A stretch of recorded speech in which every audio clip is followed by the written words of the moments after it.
So, you want to start a clothing brand. You sit down at a desk, sketch a clean, minimal graphic, upload the tech pack to a sourcing portal, build a polished storefront in a single afternoon, and prepare to watch the orders flow in. You source a heavyweight cotton hoodie from an overseas manufacturer for $12. You list it on your website for $60. On paper, that transaction looks like financial magic. You are buying an object for $12 and exchanging it for $60. That is a gross margin hovering right around 80%. It is the kind of margin that software executives write white papers about, and that traditional retailers would fight a war to achieve. And that 80% figure is real. It exists on your invoice. It exists in your initial spreadsheet. It is also almost completely useless because it measures the wrong variable in a remarkably complex system. Here is the actual shape of the direct-to-consumer fashion industry. Across the entire sector, established brands routinely report average gross margins somewhere between 65 and 75%. It sounds extraordinary, but once you strip out every hidden tax, friction point, freight surcharges, ad auctions, storage fees, payment gateway cuts, and return shipping labels sitting underneath that clean gross margin, the actual net profit margins for those exact same brands routinely collapse under 10%. Many never reach net profitability at all. So, here is the foundational question nobody asks before registering a fashion domain name. If the markup on physical clothing is so extraordinarily generous, why do the vast majority of independent apparel brands go completely bankrupt within 36 months of launching their first collection? Look at the two ends of the industry spectrum. In 2012, Gymshark started inside a small residential garage in Birmingham, England. The founder was printing logos onto generic workout shirts by hand with a screen printing rig. By 2020, the company had secured a private equity investment that valued the business at over $1 billion. By its 2024 fiscal cycle, it was generating well over £600 million in annual top-line revenue. Meanwhile, across that exact same time frame, tens of thousands of nearly identical activewear and streetwear brands launched on e-commerce platforms using the exact same supplier networks, selling the exact same cotton polyester blends, claiming the exact same paper margins, and quietly went out of business without ever breaking even. Part of why this cycle repeats endlessly is that the barrier to entry has essentially been reduced to zero. Modern digital tools allow anyone to open a fully operational global storefront in a single afternoon.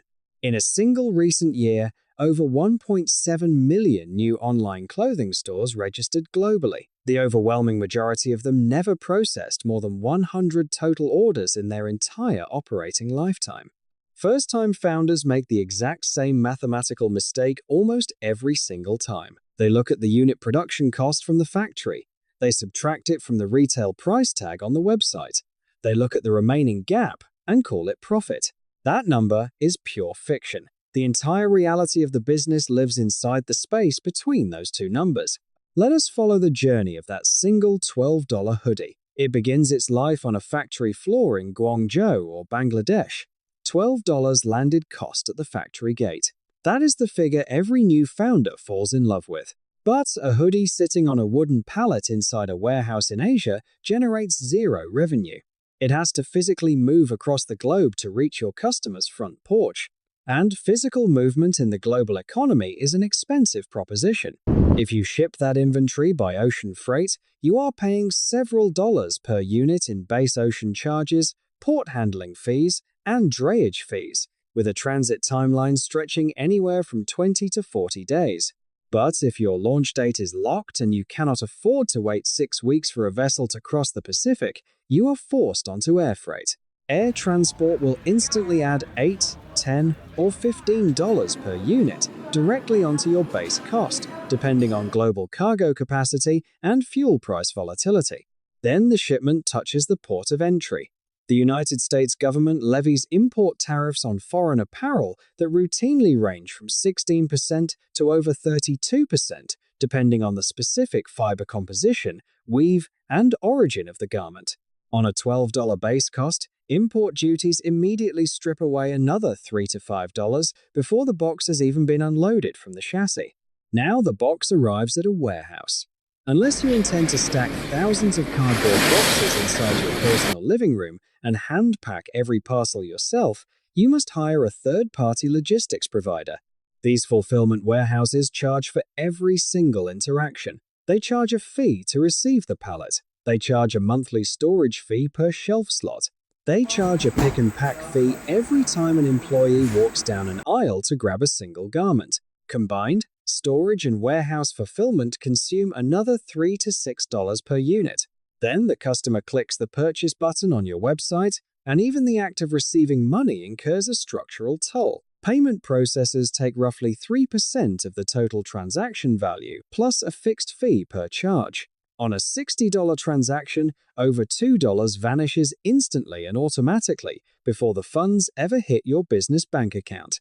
Add custom-branded mailer boxes, tissue paper, woven neck tags, insert cards, and a small financial reserve set aside to cover items that arrive damaged, and your per-unit costs expand by another $3 to $8. And then comes the single most destructive structural reality of online apparel retail: the return rate. When a customer buys clothes inside a physical retail store, they try the garment on in a fitting room. Physical retail return rates generally sit at manageable levels under 10%. But when customers buy apparel online, they treat their home bedroom as the fitting room. They order 2 different sizes to see which fits better, intending from the start to send one back. They order 3 colors to inspect the fabric in person. Direct-to-consumer fashion brands face return rates that routinely range from 20% to over 40%. Nearly 1 out of every 3 garments you ship out comes right back to the warehouse. When an item is returned, virtually none of the initial logistical costs can be recovered. The outbound shipping fee is gone. The packaging materials are destroyed. The payment processing fee is retained by the gateway. The warehouse charges a reverse logistics processing fee to inspect the returned item, refold it, put it in a new polybag, and restock it onto a shelf. If the customer wore the hoodie once, stained it with makeup, or removed the tags, the item cannot be resold at full price or at all. Add all of these invisible friction points together, and that $12 factory hoodie has quietly transformed into a $35 to $45 garment before you have spent a single dollar on marketing, before you have paid office rent, and before you have taken a single dollar in salary. Your 80% gross margin has evaporated into thin air. If the physical product and supply chain consume more than half of your retail price tag, what consumes the rest? The entity that eats the remaining cash flow hasn't even stepped onto the field yet. This is where the vast majority of modern fashion brands go to die. Inside the digital advertising auction, convincing a complete stranger on the internet to stop scrolling through their feed, click on an ad, navigate to your website, enter their credit card information, and purchase a garment from a brand they have never heard of is known as customer acquisition. And the cost of acquiring that customer has been rising relentlessly for over a decade. A decade ago, acquiring a paying customer for an online clothing store through targeted social media advertising was exceptionally cheap. You could put $1 into an ad platform and routinely extract $3, $4, or $5 in net retail sales. Advertising algorithms could effortlessly identify users who bought independent fashion items and serve them targeted imagery at minimal cost. Then came April 2021. Apple released an operating system update that introduced app tracking transparency. With a single prompt, iPhone users around the world were given the explicit choice to opt out of cross-app data tracking. Nearly 3/4 of users worldwide tapped the button to block tracking. That single privacy update completely blinded digital advertising networks overnight. The algorithms could no longer track user behavior across the web with granular precision. They could no longer see with certainty who had viewed a shirt on one site and bought a pair of pants on another. The efficiency of social media ad targeting plummeted, forcing brands to spend 2, 3, or 4 times more money just to reach the exact same volume of converting buyers. Now, run the relentless unit economics of a single purchase transaction. You sell a hoodie for $60. Your real landed cost, including freight, tariffs, warehouse fulfillment, packaging, and merchant fees, comes out to $35. That leaves you with $25 of what appears to be gross operational profit. Now you look at your ad account. If it costs you $45 in paid ad spend on Instagram or TikTok just to acquire the single customer who bought that $60 hoodie, you did not generate $25 in profit. You lost $20 on the exact transaction that was supposed to be your big win. To bypass rising programmatic ad costs, many founders pivot to influencer marketing. They send free clothing to micro-influencers or write a flat $5,000 check to a mid-tier creator for a dedicated post. Sometimes the campaign hits a cultural nerve and converts exceptionally well. But far more frequently, the post yields virtually zero measurable sales. The creator's audience was never interested in buying the clothes. They were merely interested in watching the creator. Meanwhile, cold ad traffic people who have never interacted with your brand before converts at a rate between 1 and 2%. That means 98 to 99% of every single dollar you spend sending cold visitors to your website produces absolutely zero immediate revenue. Enthusiastic founders, drunk on early compliments from friends and family, routinely pour tens of thousands of dollars into ad accounts before verifying if a broader market actually exists for their product. They are throwing gasoline on a fire without checking if there is any wood burning underneath it. If acquiring a new customer costs more than the profit generated on their first purchase, how does any company in this industry survive long enough to build real enterprise value? The answer lies in a strategy that sounds completely counterintuitive until you analyze the financial machinery behind it, deliberately losing money on the initial purchase. Some of the largest e-commerce and retail powerhouses in history built their entire corporate balance sheets on this exact principle. You spend more money to acquire a customer than their first order is worth on paper because the strategic objective was never the first order.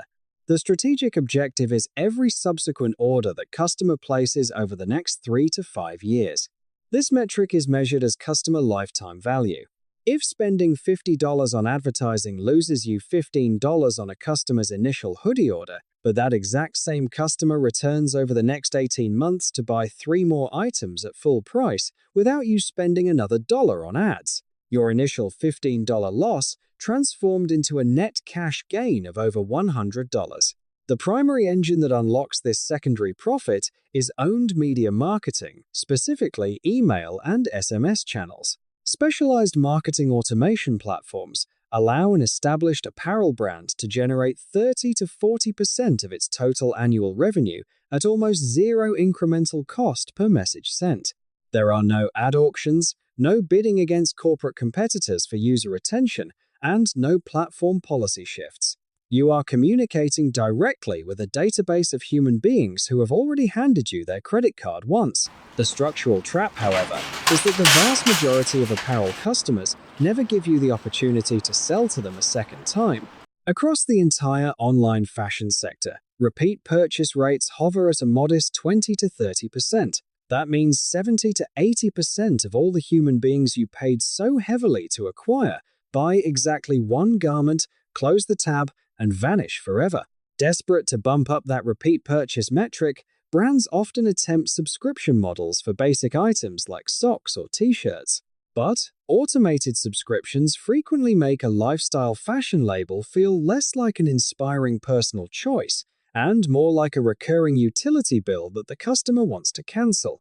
Other founders fall back on perpetual discounting, blasting their email lists with 20, 30, or 40% off codes every holiday weekend. But constant promotional sales carry a hidden long-term penalty. They systematically train your customer base to never pay full price again. The moment you release a new collection at full retail value, your customers simply hold their cash and wait for the inevitable clearance code. The entire financial survival of an independent clothing brand hinges on turning one-off buyers into loyal repeat customers, and the vast majority of founders fail to bridge that gap.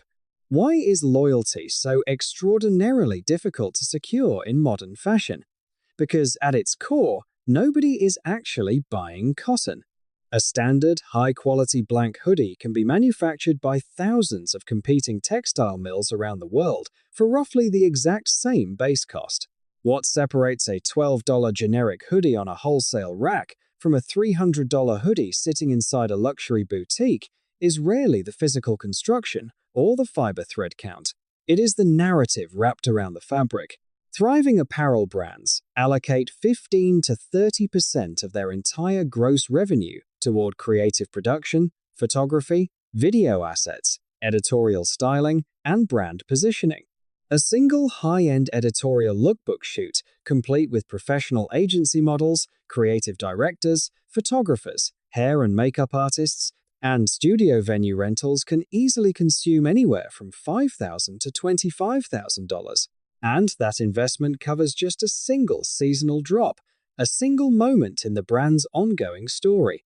Look at streetwear giants like Supreme or Palace. They built multi-billion-dollar brand equity almost entirely on artificial scarcity, cultural positioning, and perception, rather than any proprietary manufacturing breakthrough in how their t-shirts are stitched together. Consumers were not purchasing a box logo tee because the cotton blend provided superior thermodynamic insulation. They were purchasing membership in an exclusive cultural tribe. This dynamic creates a profound operational paradox for independent founders. The less functionally distinct your physical garment is from the thousands of alternative options available online, the more expensive your creative branding must become to force people to care about your existence. A founder who enters the industry believing they are launching a simple clothing company slowly awakens to a stark reality. They have actually launched a high-output media production company that happens to monetize its audience through physical garments. And the moment you succeed in building a visual aesthetic that people actively desire, a new threat emerges immediately from the shadows. The modern fast fashion supply chain operates at a velocity that defies traditional retail logic. Ultra-fast fashion conglomerates can analyze trending visual data on social platforms, extract a viral design, send digital tech packs to automated factories, and have physical inventory listed on global apps in under 3 weeks. Some of these platforms upload over 6,000 brand new individual styles to their servers every single day. A staggering number of those styles are lifted directly from independent designers who spent months refining the original artwork. Here is the legal blind spot that catches almost every new designer completely off guard. There is virtually zero intellectual property protection for the structural design of a physical piece of clothing. Under United States copyright law, clothing is classified as a useful article. Its fundamental legal purpose is functional to cover the human body and protect it from the elements. As a general legal rule, functional utilitarian objects cannot be copyrighted. A landmark United States Supreme Court ruling, Star Athletica versus Varsity Brands, established the precise legal boundary. A graphic printed on the chest of a shirt, a unique surface pattern, or a distinct original illustration can be protected under copyright law. But the cut, the silhouette, the drape, and the physical shape of the garment itself cannot be protected. This means that if a small independent brand creates a custom viral hoodie silhouette with unique paneling and exaggerated shoulders, a fast fashion giant can purchase one unit, pattern grade the physical cut, manufacture an identical replica using cheaper synthetic fabrics, and offer it globally at a fraction of the original price within 20 days. Because the copycat operates with zero upfront design overhead, no editorial campaign expenses, and massive economies of scale, their price point destroys the independent brand's positioning. The original creator is left with two painful options: heavily discount their original inventory to clear the stock, or watch the cultural moment pass while sitting on stacks of unsold inventory. A viral design in the modern apparel economy has an effective commercial shelf life of perhaps 3 to 6 months before the market is flooded with lower quality knockoffs. Originality alone cannot protect an apparel business.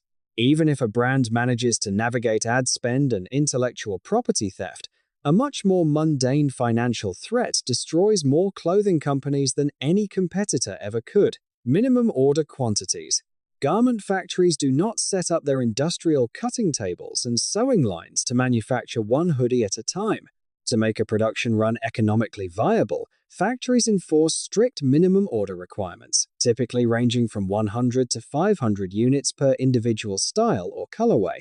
Consider the mathematics of a modest initial collection.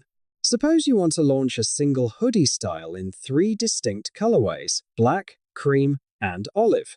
To cater to a standard customer base, you must offer 5 sizes: small, medium, large, extra large, and double extra large. That is 15 unique size and color combinations. If your factory demands a minimum order quantity of 300 units per combination, you are required to manufacture 4,500 individual hoodies on your very first order. At a $12 factory landed cost, that single production run requires $54,000 in cash paid up front to the manufacturer before a single customer has visited your website. That $54,000 is now completely locked up in physical cardboard boxes, sitting on wooden pallets inside a warehouse. It is illiquid. It cannot pay ad bills, it cannot pay rent, and it cannot be used to handle emergencies. It only transforms back into usable cash if human beings buy those hoodies at a predictable pace. If those garments fail to sell at the velocity you projected, you cannot simply wait out the market. You are bleeding storage fees every month. The boxes sit on the shelves. Eventually, you are forced to liquidate the inventory, slashing prices by 50 to 80% just to liberate locked-up cash and clear warehouse space. This exact inventory trap triggered widespread corporate distress across the apparel sector in recent years. Brands miscalculated post-pandemic demand, overordered inventory based on temporary sales spikes, and ended up with warehouses brimming with millions of dollars in stock that consumer markets refuse to absorb at full price. Cash flow, not paper profit on an invoice, is the ultimate reason physical product businesses collapse. Some founders attempt to utilize a pre-order model to bypass inventory risk, collecting customer payment before initiating factory production. But pre-orders transfer the operational friction directly onto the consumer, who is now forced to wait 4 to 8 weeks for a garment they have already paid for. In an era where consumers expect 2-day shipping, long fulfillment delays quietly destroy brand trust before the relationship even begins. One miscalculated inventory order in either direction can wipe out an entire year of hard-earned operational profits in a single season. Suppose your brand survives the early hurdles. Your product hits a cultural trend, sales accelerate, and you begin to scale. Here is the operational plot twist that few founders anticipate. Scaling an apparel brand does not make the business easier. It makes it exponentially more fragile. Scaling a physical product enterprise from 100 orders a month to 10,000 orders a month fundamentally alters the underlying physics of the operation. Every system that functions smoothly at small volume begins to buckle under pressure. At 100 orders a month, a single founder can personally reply to every customer email, inspect every garment for loose threads, and handwrite thank you notes. At 10,000 orders a month, you require an entire dedicated customer service division just to manage inquiries regarding shipping, tracking, sizing exchanges, and lost packages. Returns, which were a minor nuisance at small scale, transform into a massive reverse logistics operation requiring dedicated warehouse space, specialized inspection staff, and significant capital buffers to absorb shipping losses. Simultaneously, digital advertising efficiency declines as you spend more. The hyper-targeted core audience, most likely to buy your specific product, is exhausted quickly. To keep scaling top-line revenue, ad platforms are forced to show your creative assets to broader, less interested audiences. Your customer acquisition cost creeps upward, even as your overall advertising budget grows. And all of this operational complexity sits on top of a global supply chain vulnerable to external macro shocks. Consider the global supply chain crisis of 2021. The spot freight rate for a standard 40-foot shipping container ocean vessel traveling from Asia to the United States skyrocketed from its historical baseline of roughly $2,000 to over $20,000 at its sick peak. Brands that relied on air freight to bypass ocean backlogs saw their shipping costs double almost overnight. Meanwhile, Dozens of massive container ships sat anchored off the coast of major ports for weeks on end, unable to unload cargo. Entire seasonal autumn and winter collections sat trapped inside shipping containers, floating in the ocean while the retail shopping season ticked away. Brands had already spent hundreds of thousands of dollars on ad campaigns, promoting collections that were physically stuck at sea.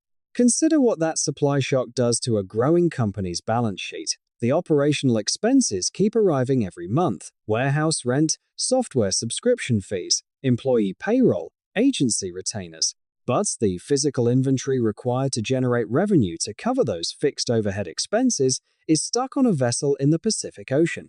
Cash reserves dry up rapidly. Some brands tried shifting production to domestic factories, which eliminated shipping delays but doubled or tripled their base manufacturing costs. Others simply could not absorb the cash flow gap and entered liquidation. A single macro disruption thousands of miles away can instantly erase years of carefully managed operational growth. Follow a single retail dollar all the way through the direct-to-consumer apparel ecosystem, and a clear financial pattern emerges. The entities that profit most reliably from the existence of a clothing brand are almost never the clothing brand itself. Consider the modern apparel value chain. Meta and Google collect their advertising dollars up front every single day, regardless of whether your ad creative converts a viewer into a paying customer or burns through your budget with zero sales. Stripe and credit card processors extract their transaction percentage automatically, the millisecond a purchase is made, completely insulated from whether the brand makes a net profit on that order or loses money. The third-party logistics warehouse gets paid to receive, store, pick, pack, and process every item, regardless of whether the product sells out at full retail price or gets liquidated at a clearance loss. The logistics carriers collect their shipping fees whether the package arrives on time or sits delayed in a port congestion bottleneck. The influencer collects their flat campaign fee up front, whether their promotional video generates 10,000 sales or zero. Even the overseas factory secures its financial margin up front by enforcing strict minimum order quantities and requiring partial or full payment before the goods ever leave the production floor. The clothing brand founder sits at the most exposed, vulnerable link in the entire economic chain. The brand absorbs 100% of the unsold inventory risk. The brand absorbs the return shipping penalties. The brand absorbs the customer chargebacks, the tariff adjustments, the platform policy changes, and the ad auction inflation. Every other player in the ecosystem gets paid first. The brand founder only gets paid if every single downstream operational variable works with absolute perfection. In a structural sense, an independent clothing brand is rarely a pure manufacturing business. It is a risk-absorbing intermediary standing between a textile factory that wants to sell fabric and a digital audience that must be constantly convinced to care, taking on almost all financial exposure in exchange for whatever thin operational margin remains at the end of the day. To understand how narrow the boundary is between commercial success and complete financial collapse, let us examine two distinct operational scenarios for a brand generating $2 million in top-line annual sales. First, consider the optimistic scenario. In this scenario, the brand executes with exceptional discipline. The team keeps per-unit landed costs under 35% of the retail price tag. Thanks to strong organic content, a distinctive visual identity, and viral word-of-mouth momentum, customer acquisition costs remain controlled at around $25 per buyer. The product quality and sizing accuracy keep return rates at a manageable 20%. An effective email and SMS marketing setup successfully converts 35% of first-time buyers into repeat customers over the course of 12 months, without requiring paid ad spend. Under these optimized conditions, on $2 million in top-line retail revenue, the brand generates roughly $150,000 to $200,000 in true net profit after covering all ad costs, fulfillment fees, staff salaries, software subscriptions, and corporate taxes. That is a viable, sustainable, and rewarding independent business.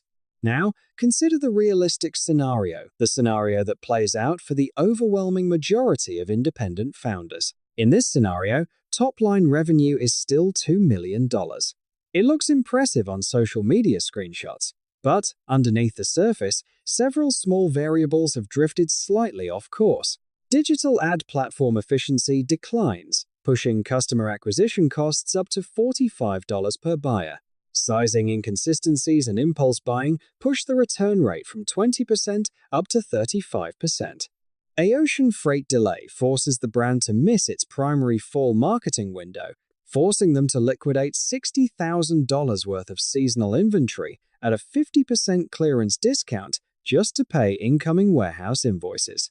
That same $2 million brand does not net $200,000 in profit, it generates zero net profit. In fact, after accounting for inventory debt interest, warehouse storage penalties, and unrecoverable return shipping fees, the business ends the fiscal year with an $80,000 net operational cash loss.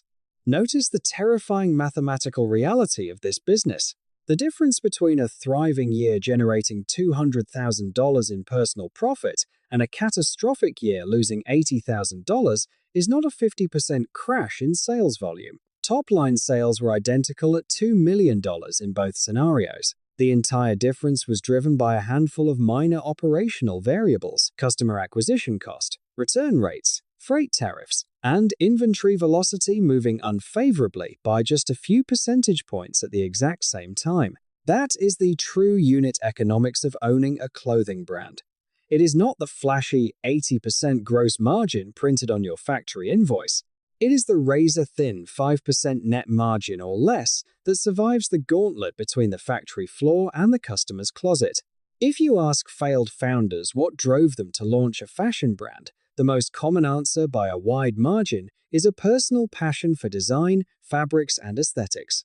If you analyze the brands that actually survive past their third anniversary, passion for fashion barely registers as a predictive variable. Long-term survival in modern apparel retail correlates far more directly with rigorous media buying discipline, supply chain risk management, unit economic literacy, and capital allocation than it does with raw creative design talent. Founders who enter this industry purely out of a love for textiles, sketching, and color palettes frequently fail to master the analytical metrics that dictate whether a business stays solvent: conversion rate optimization, inventory turnover speed, customer acquisition payback windows, and net cash flow forecasting. Worse, emotional attachment to a specific design can lead to poor financial decisions, such as refusing to discontinue an underperforming style because you are personally proud of the artistic vision, or reordering inventory based on personal taste rather than hard data. Underneath all the runway glamour, polished photography, and influencer gifting, a successful direct-to-consumer apparel brand is fundamentally an analytical logistics and audience monetization engine.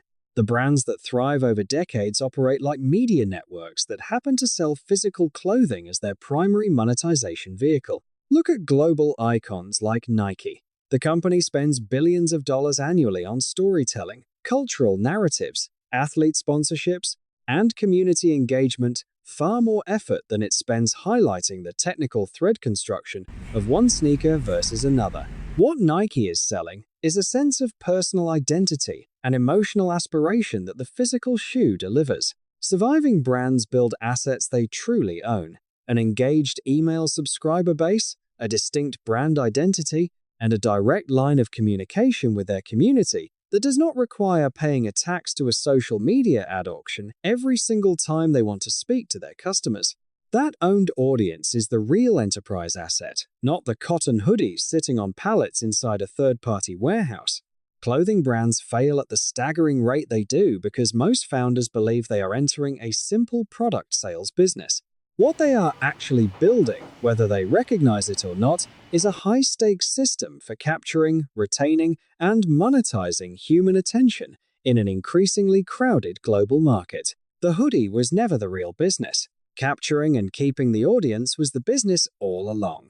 Thank you for watching this deep dive documentary by the World Money Desk. If you want more institutional-grade breakdowns of the hidden financial system shaping the global economy, make sure to hit the subscribe button, leave a like, and share your operational thoughts in the comments below. We will see you in the next documentary.